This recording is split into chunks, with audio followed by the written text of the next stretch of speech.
Hello and welcome back. I'm Nicole, a cottage witch, and today I am doing another one deck gone wild, this time with the Somnia Tarot. And to answer the first question of why did you pick this deck, this seems to be a thing that I do now to get to know some of my new decks, and it's pretty new to me. I just got it a couple of months ago, and it's a winter deck that I'm using now. Well, winterish to me anyway. That I've started using this month of December. All right, next question, number 3. What card reminds you to relax when it comes up? So I've got the 10 of Cups, which I just find very meditative in this deck. It's that time of the year when the light comes in from a severe angle, so I'm trying to get it to be decent. There we go. Yeah, I find this like one of those things you can watch on a loop just to relax yourself, like a sensory toys and things like that. That's what that reminds me of. And then this one, of course, literally, like, because somebody is pinned down there and forced to take a nap or something. So those would be the two that remind me to relax. Next is, what is your favorite representation of the color blue? And there are a lot of either like pale sky blue colors or dark navy blues, and I went with those sort of colors. And for my favorites, I like the color that they used for this. What do you call it, a shroud? I don't know. Whatever the people are wearing, and some of the darker colors here. I enjoy those. No real reason, I just do. Number 5, your favorite representation of whichever card. And I always seem to have the most for these. So this is the Hermit in this deck, and in a lot of decks he's either like up in the sky or in some sort of nondescript place or up on the top of a mountain. And I thought it was interesting on this one that he's on a little bit of a rock or something that's in the middle of the water. I don't know, if I have another deck that has the Hermit surrounded by water, I can't recall. So that was interesting to me. Similarly, in an elemental sort of way, this 6 of Swords with him going up in an air balloon. Usually it's somebody either walking away or going away in a boat or something, but going up into the air is an unusual representation, at least in my experience, which is limited, but that I found quite interesting. I also found the 5 of Swords quite interesting because he's trying to attain these swords, it looks like, but is restrained in some way. So it seems to me that it's more of either a personal conflict or less an interpersonal conflict and more something is holding him back from achieving something that he wants intellectually. That's my take on that one anyway.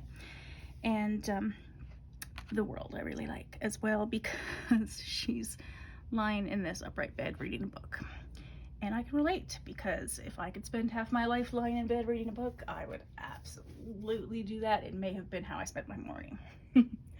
All right, number 6, what card makes you feel nostalgic? Okay, so this is sort of a strange one, the 5 of Coins. And not for any reason related to the meaning of the 5 of Coins, so much as just the representation in this particular deck where he's like squished into a barrel. Because when I was a kid, I was always trying to like fit myself into cupboards and things in small spaces, and the like corners of closets, and things like that. So yeah, I don't know if that's a normal child thing or not, but that's what this part of that representation reminded me of. Number 7, what card shifts your perspective? So I've got 2 for this. One is the Magician. So in the sort of usual way, he's got all of the elements here, or all of the container for the element in that case.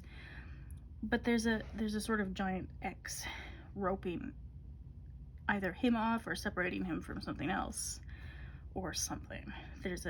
It's creating a sort of barrier of some sort, or a divider. I don't know, it was interesting, and I don't know why they made that choice. but it seems like that these tools that he has separate him maybe from, I don't know, the rest of the world. I'd have to think about that some more, but I found that quite an interesting way of doing it. The tower in this deck I also find quite interesting because he's got this burning house tied to his back, but at the same time he's surrounded by water, so he's got a clear problem to deal with, but all around him is the solution to that problem. So I thought that was quite interesting. Next, number 9. Which court card reminds you of heartbreak? I never seem to pick court cards for this one. And this one, it's just the usual suspect, the Three of Swords. And this one I don't mind. Sometimes I really don't like the Three Swords going through the heart, because it's just so bland and unimaginative in my opinion. This one I don't mind as much, because it implies to me the psychological or mental aspect of whatever this person is struggling with at the moment or going through, and they're clearly not having a good time. All right, if you made this deck a meal, what would it be? And the only thing I could think of, and I don't know why this occurred to me, because I don't have a rational reason for this choice. But it would be something from this Five Roses cookbook, which is a reprint of a cookbook that my grandma had. And it's just very spare, sort of to the point. Recipes that are at the same time very traditional, well, sort of traditional.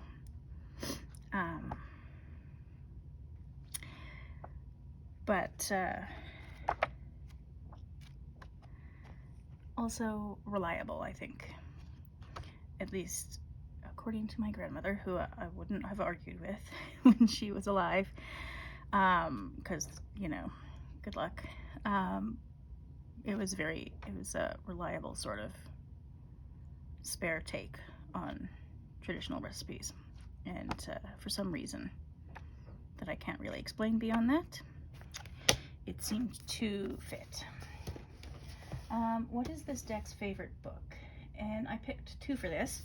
One is a novel called A Town Called Solace by Mary Lawson, and this has also got a spare kind of atmosphere to it, and there's the blurb, and it's a sort of, there's a mystery to it, but it's also the small town humans trying to connect to each other, not always succeeding, while also trying to figure out what happened with this crime that was committed. And for some reason, between the storyline and the atmosphere, I felt like it sort of was the at least the best novel that I could think of that matched this deck. And the other book I picked was Victims of a Map, a bilingual anthology of Arabic poetry, particularly the stuff in the middle by Sami Al-Qasim. Seemed to fit in that it is also very spare, clean lines, to the point, but very moving, sometimes in a brutal sort of way, because it is taking on harsh topics, but there is also a sort of beauty to his poetry. And yeah, so those were the 2 books that I picked as books that this deck would like. Excuse me. Now the next question is, if you were to travel anywhere, where would you take this deck? And I mean, it lives on the Canadian prairies now, which I think probably suits it with the, you know, big open skies and flat horizon lines. I don't know where these photographs were taken, but that's a very prairie-ish landscape. So it just seems to fit. Belongs in my sort of physical world as well. Lots of lakes around, you know, grasses and whatnot. And 14 is, where does this deck want to go? And for that, the only thing I could think of was someplace Nordic, maybe. like Norway or Sweden or maybe Iceland. See, this makes me think of like Nordic Noir or Icelandic mysteries, things like that, so perhaps that. Number 16, which card would you hang in whichever room of the house? And probably not most of them, but I picked the Star card because it's gorgeous. And I have no idea which room in the house, because this deck doesn't really fit with the aesthetics of my little apartment. So I have no idea where I would put it, but it's a beautiful picture that I would happily put up somewhere. Number 22, if the deck had its own collection, what would it be? Pardon me. Not really sure the answer to that collection. It might be something literal like the stones or swords or something. Could have a sword collection or a knife collection. I don't know. Do I have the most and least favorite card this time around? I don't think I do. Don't think I picked those. So 31, I'll skip to that one. Which card in the deck do you feel most represents you right now? I picked two of them. One is the Queen of Swords, because that's the card I tend to identify the most with. Most days, it varies. And also I really love this depiction of the Queen of Swords with all the water in the background, because sometimes she's depicted as unemotional. And in this case, I think I guess that could be taken to be a blindfold and the sword upright.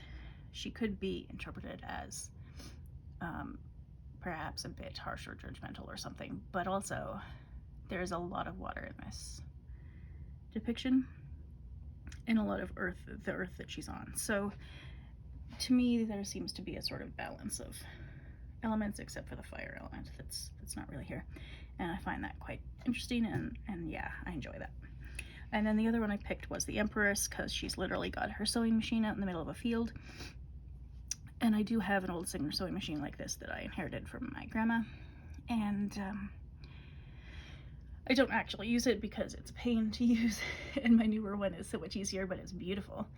And I do enjoy making things. I always feel like, these days at least, I always feel like I'm creating something, whether it's on the computer with some of the programming stuff I'm learning, or languages that I'm learning, or things that I'm actually physically creating, like the quilt that I just finished, or things that I crochet, things like that. So that would be the choice there. And then 34 is, what a card in this deck makes you feel calm, seen, or emotional? And so I've got 3 cards for this. This one makes me feel calm for some reason. It's just a very still, calm, even though the figure is moving up the ladder. The atmosphere is serene to me. This one also, bizarrely, makes me feel a bit calm, which is maybe not usually the feeling I would get from the Two of Swords. But in this case, she's sitting, she looks quite relaxed the way she's kneeling. And I always tend to like skies that look like that. They make me feel relaxed, so that's that one. And then this does not make me feel any of these things, but it does make me feel something, which I have a hard time putting my finger on, but there's clearly a lot of struggle happening in this particular strength card. And these bear trap type things always creep me out. Always have. I've had an unreasonable fear of those since I was a kid. So yeah, this makes me feel something, but I couldn't give you like a one-word description of what that is. And then I'm going to do 35 and 36 in reversed order. What is the outlier card of this deck? And I actually think it's quite a coherent deck, so I'm not sure if there is one. Maybe that Star card, but then the Moon card also looks a bit, so I don't know. The person who made it, Nicholas Bruno, I mean, clearly put a lot of thought into the composition of these images before he took them. And so yeah, it seems really coherent to me. And then the last question I'm going to answer is 35. What is the deck's favorite tarot deck? And this is one that I just got yesterday, which is the Tarot des Paysages Intérieurs, the Tarot of the Interior Landscapes. And these were both in the winter video that I just posted, I think yesterday. Yeah, because I just got this. And I really enjoy both of them, and I think this deck is a deck that the like spirit of this deck, so to say, would get on with. They seem to communicate with each other pretty well, and I haven't actually used this deck yet, like as a tarot deck. It's still in order, and now I'm putting it in reverse order by mistake. So go me, really on top of things. But yeah, there's just something about the atmosphere and the lines, like the horizon lines and all of these, and the white borders, and that just tonally, I guess I could say, not being an art major and not knowing the correct art terminology. So artistically, they seem to have things that correspond, but also just in terms of how they make me feel, they seem to communicate somehow with each other. So yeah, those I am really enjoying, and I've got them both out for the winter right now, and probably for the next few weeks, although we'll see. And I think that's all my questions. So thank you for watching, and I'll see you next time.